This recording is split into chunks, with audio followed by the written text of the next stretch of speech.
There we go. And starting off with a case of the Mondays. Now the sound should be working. Fortunately, I found that before I saw anybody really tag me too much on that. But now the sound's working. Again, my name is Mike Hess. I am a respiratory therapist, COPD navigator, all kinds of stuff in the COPD world. And basically, what I was rambling on about there was the COPD Foundation also offers a webinar going on right now that I found out about this morning, and didn't have a chance to alter the program for, but both of these programs are being recorded right now, so you are of course welcome to pick up either one of them live or after the fact. Both of them certainly worthwhile. Lots of information about COPD, about coronavirus, about everything else that's going on in the world right now, and we're going to have a little bit of fun along the way too, hopefully. You can join us on YouTube. Hello, Valerie. You can join us on YouTube Live. You can join us on Facebook Live. You can join us in a lot of different places. Like I said, definitely having a case of the Mondays today. So I was working on a project with my kids earlier today. So the studio is a little bit squeegee out. I can't quite get the sense that the background seems a little bit tilted there. But again, we'll make do. It's certainly not the worst thing that can happen to us right now. As you can see, kind of updated the banner at the top of the top of the program here.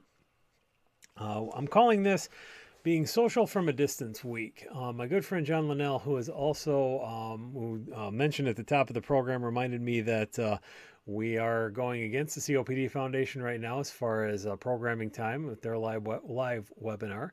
Also does a lot with me with the US COPD Coalition as a fantastic advocate. Um, Pointed out a couple weeks ago that we're using this phrase social distancing, and it's really not necessarily the right thing to do because we definitely need to be more connected now, arguably, than ever before. You know, we've talked a lot in the COPD community about how we want people to remain integrated in their families, integrated in their communities, integrated in the workforce, all these things. We don't really want that to happen at a distance. So using the phrase social distancing probably isn't the best idea. But we also know that with the way that this novel coronavirus spreads, it is important to maintain some physical distance. This is why we keep telling people to be 6 to 12 feet apart. This is why we keep telling people, wearing, if you think you might be sick, if you think you might have been exposed, be wearing a mask. Now we're starting to say maybe everybody should be wearing masks right now. We say that because we want to maintain a physical separation from people so that we can minimize the risk of spreading the virus. Of course, that's what everybody wants to do is minimize that spread, flatten that curve, all that stuff. And so we need to be social but at a distance. And so I thought, well, maybe we can do some fun things, play around with this theme a little bit. We talked at the end of last week about some of the stuff that we've got potentially lined up with some of the things that we can do. As you might expect, rattling off all this stuff for every day for a couple of weeks at a time. Can get a little repetitive. People tune in, people tune out. I want to try to keep it interesting for everybody so that we can continue to spread the word about COPD, get people thinking about it because, of course, we're going to need that after the fact. We're going to need that after this whole pandemic is hopefully a memory for us. We, of course, need it now. There is a lot of concern going on in the medical world. You see it on medical Twitter. You see it in a lot of different places where there's this idea where all of a sudden we're seeing a lot of our cardiac patients not showing up to the ER. You look through the hospital rolls and you're seeing heart disease patients down, COPD is down, asthma is down. These people aren't showing up to the hospital. But we know that there's not really any reason to suspect that all of this stuff magically got better or that all of these people magically got better and suddenly aren't sick anymore. The problem is people are still sick. They're just not going to the hospital because they're rightly afraid of coming down or being exposed to coronavirus. And that's an issue. So we know these things are not going away. We know they're here now. We know they're here to stay.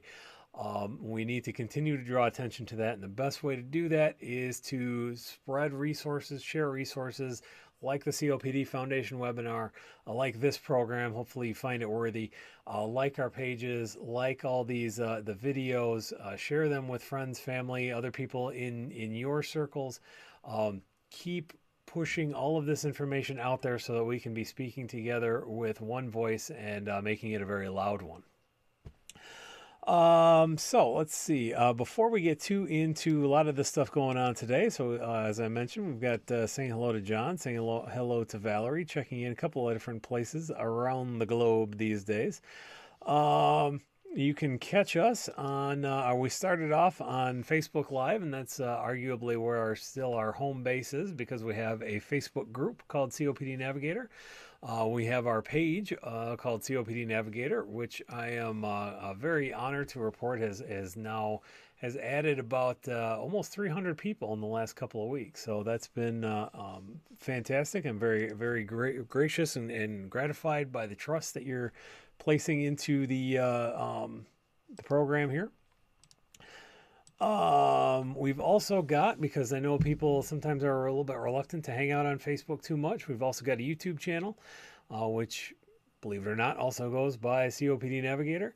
And one of our latest initiatives that I'm still trying to get a little bit better at is our Twitter feed over on Twitter. Called COPD Navigator. So if you head over there, we actually have another slightly different angle because that one goes through a different camera. It's because Twitter is different and got to do different stuff, and they don't have a nice feed like Facebook and YouTube do. But we can get stuff there. And if you head over to YouTube, or excuse me, yeah, start getting better at that too. If you head over to Twitter, you can actually take a vote in our poll. I'm going to try to drop a link in the comments here. We are, as part of our, as I mentioned, this is Social From a Distance week, so I'm trying to do some things that where we can have some fun and learn some stuff socially, try to bring together some connections. So I am very lucky that my daughter has offered to give me one of her famous makeovers tomorrow, at least a manicure.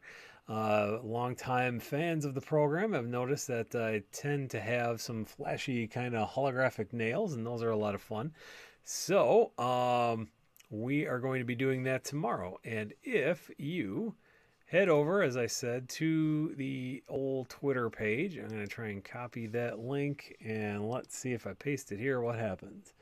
It's going to be one of those weird Facebook links, and we don't want that. So if you head over to, I'll just go ahead and type it in. Twitter.com/COP Navigator. There we go, and that should pop up there in just a second. Head over there, vote for what kind of flashy nails you want to see me get tomorrow. Like I said, we're just going to have a little bit of fun with it, trying to get people off the mind of being alone and all that stuff, because if you learn nothing else from these programs, I hope that you learn that you are not alone. We've got a lot of other fun things coming up, as we can see here. We talked a little bit about this on Friday. This, if you can't really tell, is a harmonica. What the relevance here is when we're not stuck in pandemic mode, we in Kalamazoo have tried to start a Harmonicas for Health program. These are programs that you can find various places all over the country where folks with COPD and also a lot of other lung conditions. I've seen people with things like pulmonary hypertension. I've seen pulmonary fibrosis. All of these things. These are social situations where folks can get together and learn a tune, have a little bit of fun. This is a relatively easy contraption to learn how to use. I'm not at all going to say it's easy to learn how to play, because I have been doing Harmonicas for Health off and on for a couple of years now, and I continue to be terrible. But that's okay, because the idea is we all have fun and we all have a certain amount of enjoyment in that social scene. And not only that, but it's just kind of fun to muddle through something together with a lot of people, and share some stories and all that kind of fun stuff. So later on this week, I believe we have that set up for Wednesday. We're going to do a little bit of an impromptu Harmonicas for Health session. So I'm going to get information out this evening. If you have a harmonica at home, if you're able to obtain a harmonica between now and Wednesday, or if you just want to sit there and throw peanut or popcorn and tomatoes and stuff at your computer screen while we have a little bit of fun playing the harmonica, that's going to be a thing. We're going to start off with some stuff like this. If you have a harmonica, what we're going to do, if you have a harmonica, what we can do here is actually bring up some of the tabulature that we might use, the lists of how to blow, I guess is the thing, the slots that you're going to use and all that sort of thing. We can actually do that with the computer, assuming everything works appropriately, which that is sometimes a crapshoot. But let's see, where is... Why isn't that tab popping up? Come on now. Help me out a little bit here. There we go. So if we do that, and we do that, and then we do that, through the magic of technology, we can actually show the tabs and such that are on the screen from songs that you might like to play. So we can see them here. We can even make them a little bit bigger, and you can see how we can blow through the tubes, and we can actually make a little bit of music together. So, for example, and if we've got anybody watching right now, let's see, we have any, our view numbers are probably somewhat low, but we're going to see if you can name that tune.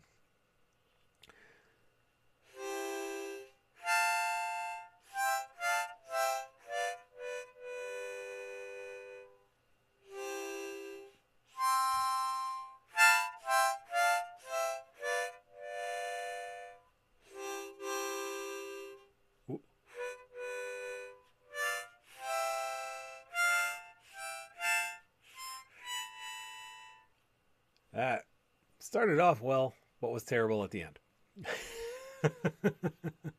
This is a song that I have not really learned how to play, not really practiced or anything like that. So I'm going to do that first line again, because it should hopefully be fairly distinctive for some people, and we'll see if we get any takers here.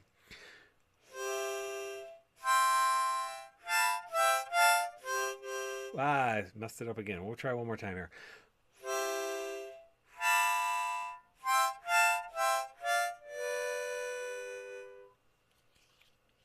So chew on that for a minute, see if you can come up with anything that resembles music, and let me know what you think. And we will see if anybody gets that one right, because as I said, I am arguably one of the worst people in the universe to play the harmonica. So we'll have a little fun with that. We do, when we're doing harmonicas for health, we generally do stuff that's a lot easier. Like one of the things that we have done is Mary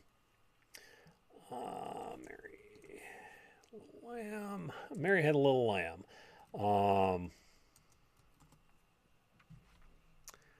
Which actually goes a lot easier, because it's a lot easier, a lot fewer notes and that sort of thing. So we've got kind of a...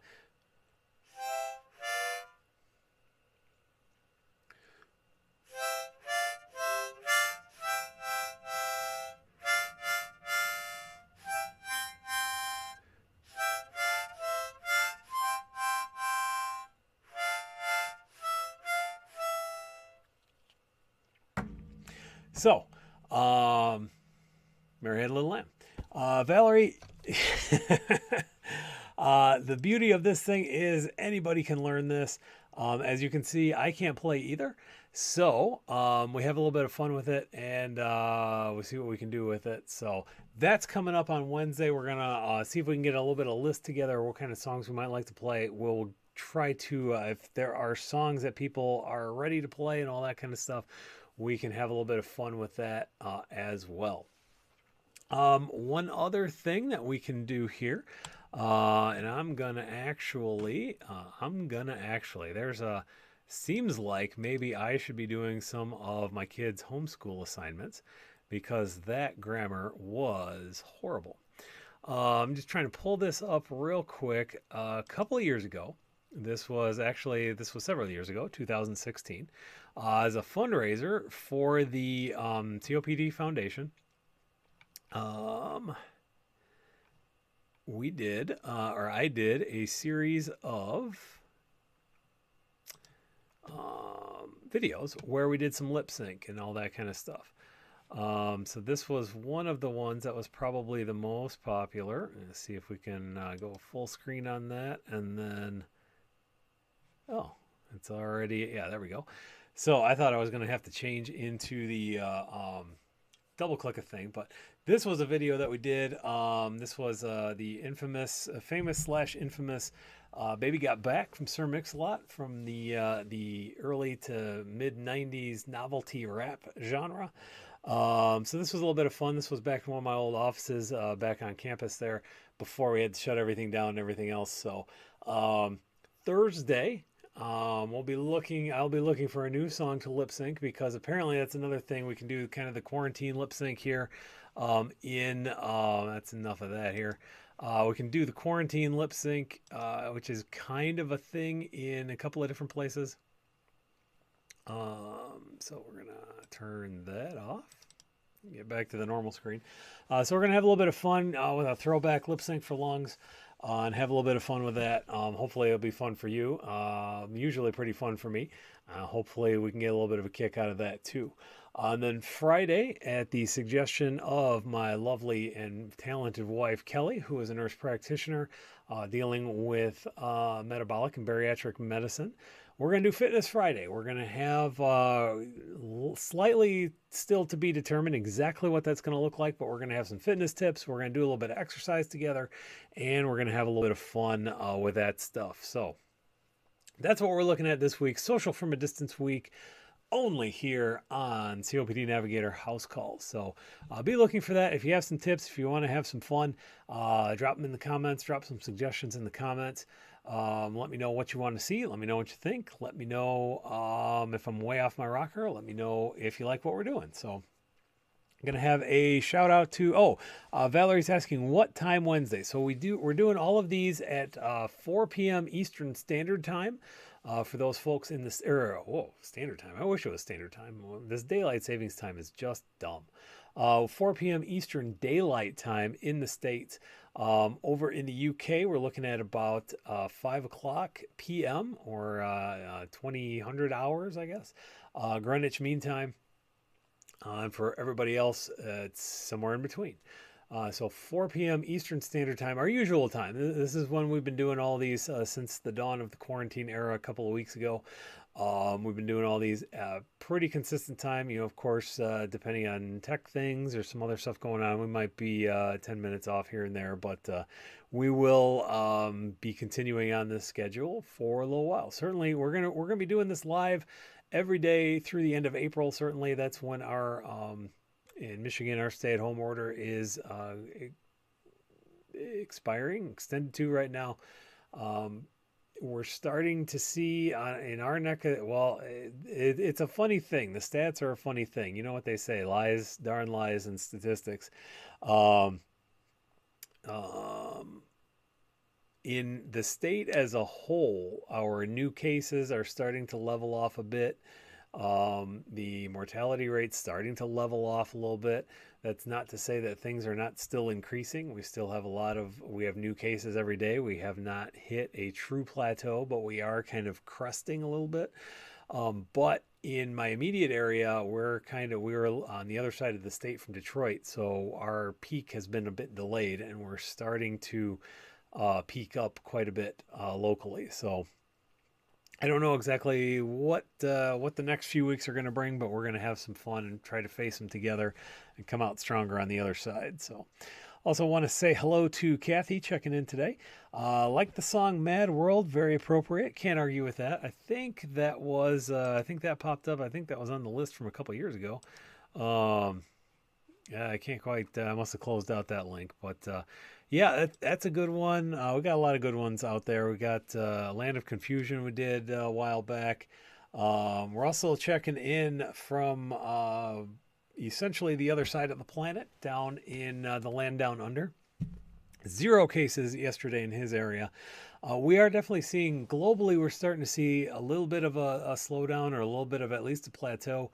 Um, I saw something that at this point I kind of have given up trying to predict or trying to figure out what people mean by what, or even make guesses of my own these days. I did see that the WHO said that we still have a lot ahead of us.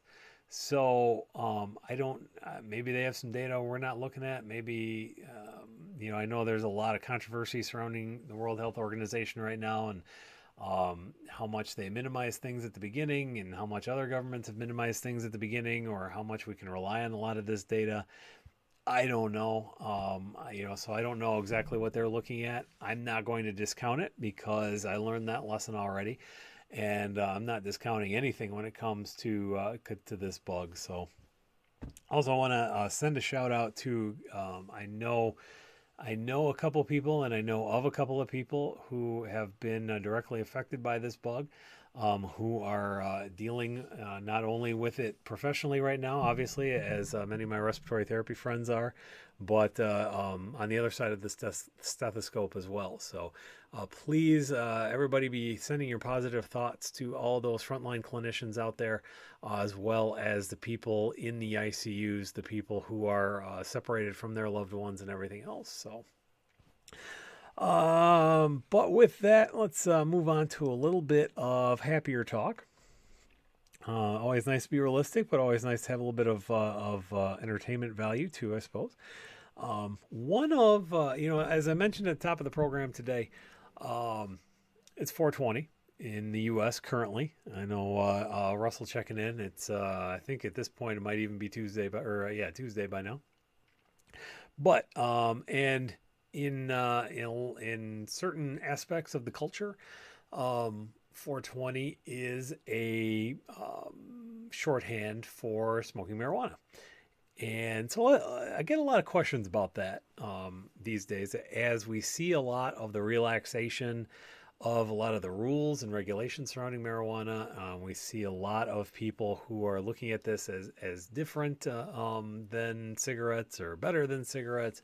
We see a lot of people who, because we know marijuana has some positive value, and we're talking about things like cancer, treating those kind of conditions, people kind of assume, I guess, that it's better for everything. And that can be a dangerous assumption, a dangerous myth. I would even go so far as to say it. And this is not any kind of reefer madness message or anything like that. I certainly don't encourage it. I'm not going to say, hey, go out and grab a bag and smoke down, or bong up, or whatever you want to. I'm showing you how pitifully old and out of touch I am right now, I'm sure. But not gonna say that, but I'm also not in the place where I berate anybody or anything like that. We all have vices. We all have things that we wish we did better, or wish we didn't do at all. But I think it's important to go into these things with eyes wide open. And if you are going to use marijuana, if you're going to smoke marijuana in particular, it's important to know that there's not a lot of evidence that says, from a strictly like pathophysiological area, in the COPD setting particularly, that it's any better than tobacco smoke. And we have seen in some cases, a particular relatively heavy marijuana smoke can actually cause more damage, more intense damage, than tobacco smoke. Um, Now again, that we've got to, as I talk about a lot, we've got to look at the right context. We've got to look at the right data, and ask the right questions, and learn the right lessons. Yes, that's true. Do we see a lot of very heavy marijuana smokers? No, not necessarily. People, not like we might see a 2 pack a day tobacco smoker. Does that mean that there aren't any? No, of course not. Is it because it's self-limiting somehow in the marijuana? Probably not. Is it because that it has been kind of extra legal for a long time? Yeah, probably. So we have a lot of these confounding factors, and there's still a lot we don't know about marijuana use.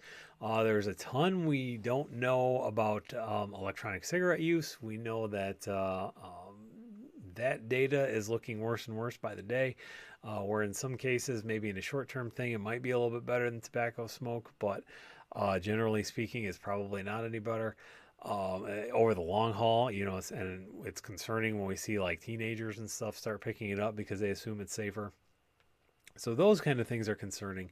But we also need to be careful that we're paying attention to some of our old friends too, like marijuana, and not necessarily throwing the baby out with the bathwater either. Like I said, we know a lot of people that get benefit from certain cancers and things like that. It's got some anti-cancer characteristics, but we can often get a lot of those things with edibles and other forms of administration. So just because today is 420, don't necessarily make it a point to go out and get your buzz on. Um, and if you do, just make sure that you're again going into it as an adult. I mean, we're all adults here. We all know the score. We all know what risks are and whether the risks outweigh the benefits. We don't always make the best decisions, but that's okay. That's part of being human. So, just like I said, go into it with some of that knowledge. End of soapbox. What else we got going on here? So, if you have questions about COPD, if you have questions about coronavirus, if you have questions about marijuana, if you have questions about inhalers, if you have questions about anything going on in your lungs, if you got questions about running for COPD, this is, I'll get this over, see what we can do. This is a gentleman by the name of Justin Daniels, I believe his name is, who loves to run and raise money, much like my friend Russell from Australia. Loves to do a lot of running and raise awareness for COPD and lung conditions like that. Great causes. I try to wear some kind of COPD or otherwise thematically related shirt on a lot of these programs. So if you happen to have one, I'm realizing that I have a lot of orange in my wardrobe right now. So if you have some other options as far as respiratory stuff goes, feel free to send them my way. I will, if you message me through one of the various forums, Twitter, YouTube, Facebook, whatever, email. Our email address should be up and running. I checked it last week and seems to be working okay. That you can find at the pointing at random because I clicked on the wrong thing. That's that email address, breathetv at copdnavigator.net. That's just our usual email for these kind of shows. And then that at copdnavigator here. That is our Twitter handle. And those are how you can get a hold of us, or you can get a hold of us through Facebook. So let me know what you got for a shirt. And Russell's got a cap. Sweet. COPD athlete cap, I hope. Something good for that. So that'll be amazing. And that will get featured on COPD Navigator, House Call, or Breathe TV, whatever show we're doing when we get on the other side of all this stuff. I would love to start doing this stuff on a regular basis every day. So hopefully I can win the lotto soon and start giving some money to some good causes and start spending more time with you folks, which I really enjoy throughout my day. So let's see what else we got going on here. One of the things we like to do very often with a lot of COPD Navigator stuff is to see what's going on in the world of COPD as far as news and research and all that stuff goes. And I'm doing a heck of a job banging against my microphone here. So first off, I'm going to apologize for that. And we're going to take a look and see if there happens to be anything new in the world of research on this very fine Monday. I will say that one of the things that I just saw as far as research items go, sort of research items go, The European Respiratory Society announced that they are going to be doing their annual conference online this year, as many have been doing, as many um, conferences have been. Our state conference was canceled at the beginning of this month, which was a bummer. Our summer forum for our national group, the American Association for Respiratory Care, that's on hold. I would hope that our annual conference coming up in November is still going to go, but a lot of other ones are having issues right now. So they just announced that they're going online, and why that's important is because there are a lot of research papers that are published at places like ERS, the American Thoracic Society, which is usually coming up in about 2 weeks, but was canceled and moved online. So it's been hard to find a lot of good new information. We've been seeing a lot of respiratory stuff out there. Back up a second. We usually see a bit of a lull right now, anyway, in the weeks before a conference like this, but we're seeing a lot of these studies and stuff on hold anyway because it's difficult to get to sites when staff isn't there or when we're having all that trouble. So don't be terribly surprised if you're looking around for COPD news items and they're just not there, because they're just not there. It's not your imagination. It's not that you have lost your ability to Google or otherwise search. It is just a problem. However, here's one that I just found that actually came out about a week ago and finally kind of bubbled its way up here. We're looking at, I don't think we talked about this one anyway.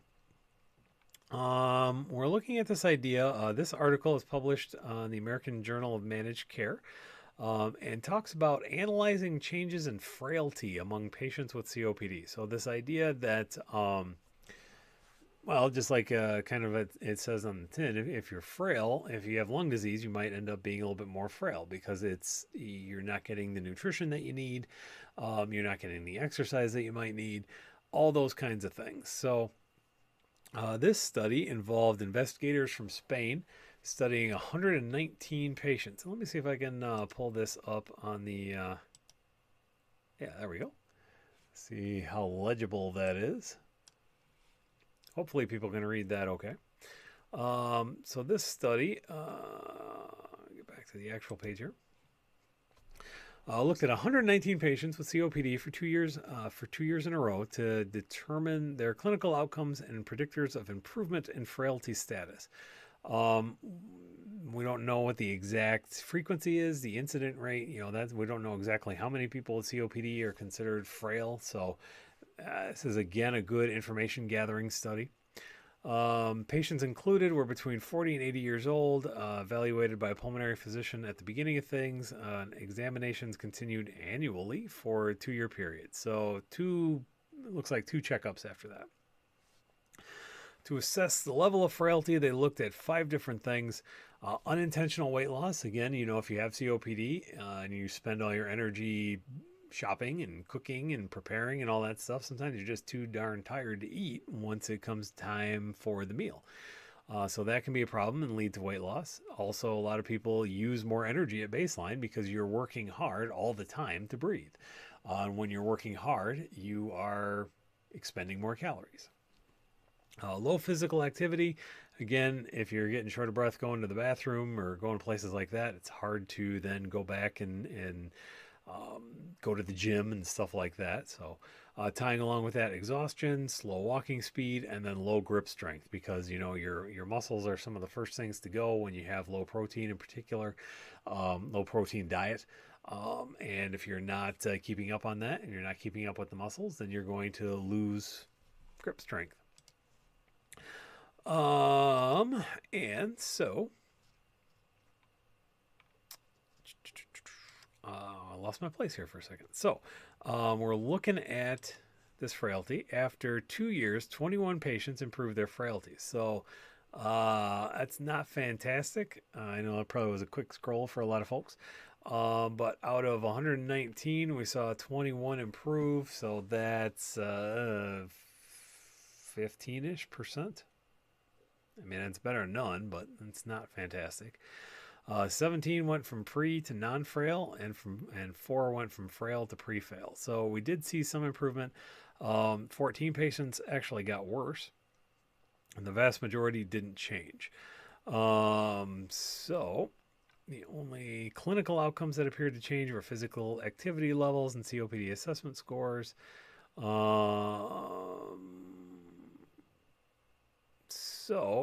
So really, the biggest, probably practical clinical practice takeaway, according to the authors, regarding the subgroup analysis, the improvement rate for frail patients was lower than that reported than for those folks in a pulmonary rehabilitation setting.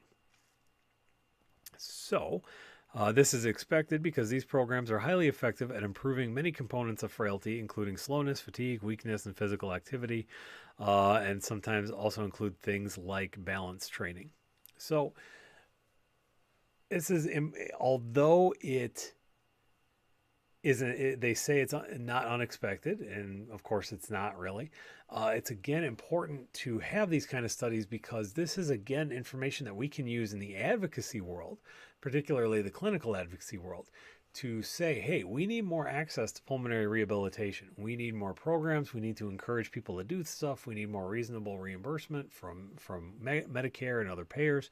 We need to have more access to the stuff that works. And if we can point to studies like this and say, hey, you've got a person who is frail, who is at risk for falls, who is at risk for hospitalizations, and if we don't just do inhalers and don't just do meds, if we actually give them a program that they can use, then we might be able to change the curve on that too. We talk about flattening the curve all the time, but we're not really doing a lot to change some of these other trajectories of disease. We know that COPD has been a leading cause of death for a really long time, and we haven't really made a lot of progress on it like we have with other conditions. So it's important to continue to have these kind of studies so that we can continue to point to them and use them, as I said way back at the beginning, so that we can have that kind of one voice and make it a loud one kind of situation, so that we can keep pushing for these programs and keep pushing for things that are going to make a difference for a lot of people. So good information. I did not dive through the article itself to tell you whether it's entirely like a good quality study. It seems like it got the right results. It seems like it got things that make sense. So I think it's probably pretty good. Diving back into COPD News Today got themselves a new logo. Interesting.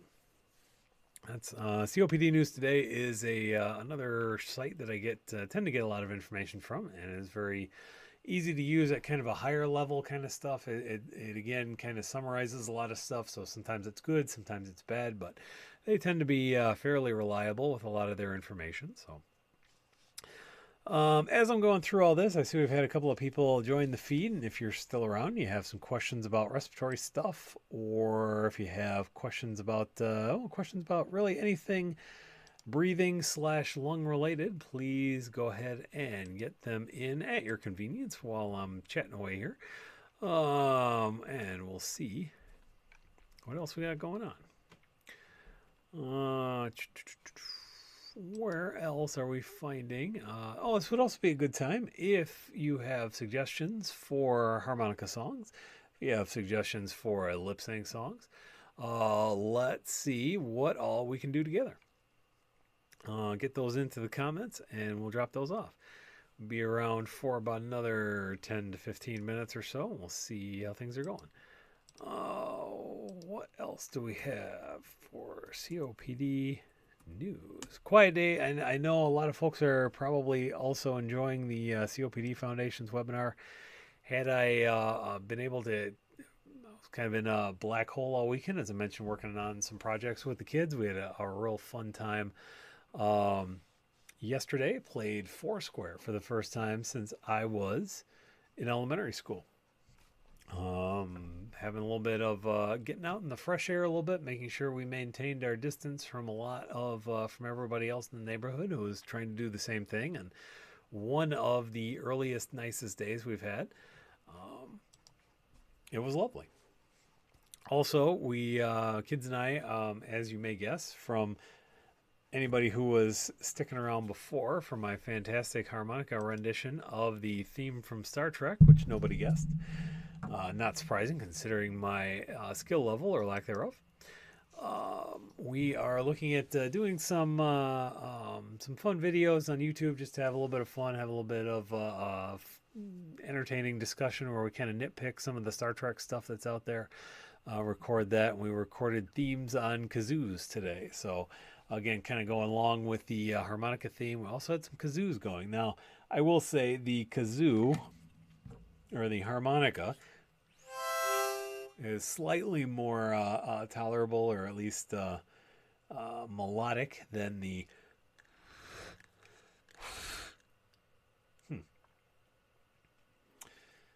low rent kazoos I got, I guess. There we go. So stay tuned for a little bit of fun times with kazoos, not on this channel, but on one where you can turn your volume down a little bit better. Oh, let's see what else we got here. Yeah, even Pulmonary Advisor doesn't have a lot of stuff going on here. Although this could be interesting. The headline that's catching my eye right now actually came out a year ago, so that's probably not the best. But I don't think this is something that we've really talked about much. So last year, there was a study that was published that tells us that COPD-related cognitive impairment is unlike other forms of dementia. So we know a lot of times folks with COPD have kind of this brain fog kind of thing maybe, or where you just have some additional confusion, things like that. Emerging research tells us that cognitive impairment or difficulty with your thinking is around 52% in this particular population. They have suspected a lot of things, including the low oxygen in your brain, loss of volume of certain parts of your brain, inflammatory stuff going on. There's been a lot of question about that, and so they're really starting to look at why it's going on and what can be done about it. But they do seem to think that it is different than things like Alzheimer's disease and other forms of dementia, and those aspects. So I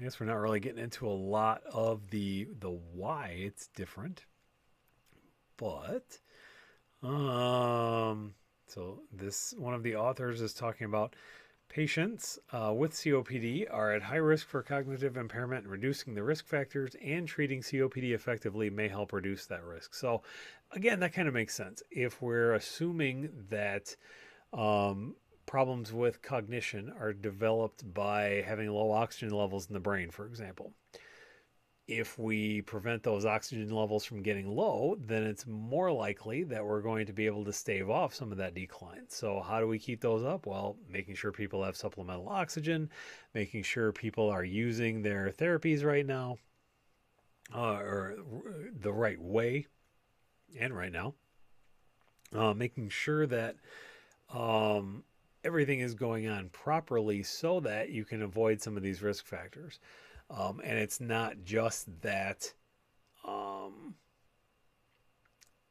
you get COPD and so you're automatically going to get Alzheimer's disease. This is a distinct process is what's going on here. And so that's important to recognize so that, again, we can make sure that we're managing those risk factors and getting people on the therapies they need at the time they need them.